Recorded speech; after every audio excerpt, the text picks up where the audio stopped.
Prologue. "Come dance," said the raven with the darkest eyes.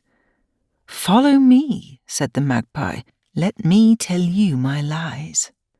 So they danced as they walked, and they laughed as they talked, for in the shadows of the night the truth was out of sight. Chapter 28. Paddler's Walk was the new estate built to accommodate ex-travelling communities. It was open to anyone who had decided to end their caravanning days and settle permanently. It was located on the outskirts of Callachan town. Stacey and Mark didn't like to go there at all. As they arrived at Mr. and Mrs. Ward's home, they were greeted by the sound of barking dogs. Barking dogs usually meant danger. However, it turned out to be two very friendly Staffordshire Bull Terriers which belonged to the Ward family. "Well, you took your bloody time, didn't you?" challenged a man as he opened the door, wearing the stereotypical string vest, while shushing the dogs away. "Oh, hello. You must be Mr. Ward. I'm PC Mark Walsh, and this is Sergeant Stacey Lord. We're here to take a few details regarding the disappearance of your son. May we come in?" "Let them in, Paddy, and don't be so rude to the lady and gentleman. They are trying to help us after all." Mrs. Ward appeared with a tray of biscuits and the offer of tea. "Mrs. Ward, can you tell me what happened, please? And do you have a current photo of Patrick that we can take away with us? Or I could take a copy with my phone," asked Mark. "Well, he was here yesterday. He took Herod out for his exercise. It was when one of the other children brought the horse back this morning without little Paddy that we realised he was gone," replied Mrs. Ward. Okay.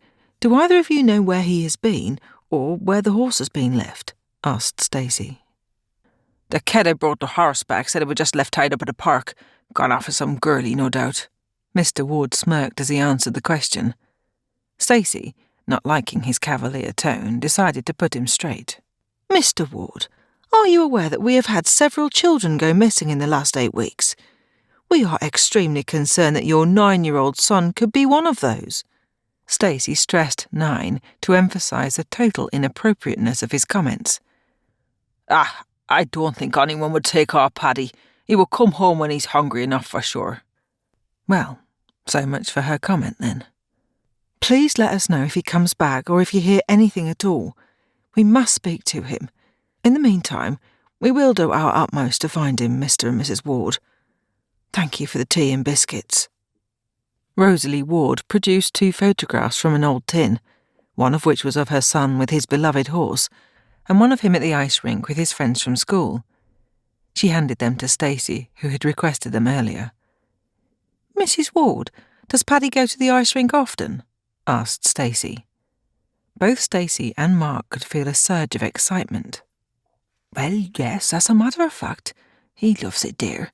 He goes whenever he can, but he is also devoted to his horse. It takes up all of his money, when he has it, that is. That's how I know he is missing, because he would never ever not feed or work Herod, not for anything or anyone." Stacey and Mark left the house and sat in their police car. "I'm getting a really bad feeling about this ice rink, Mark. Aren't you?" "Well, it's odd, isn't it? How one of the missing kids was a skater, and now this one was a regular visitor." "Right. We'd better ring this in. I'll drive, and you call it into the office. Let's give that ice rink another visit, shall we?"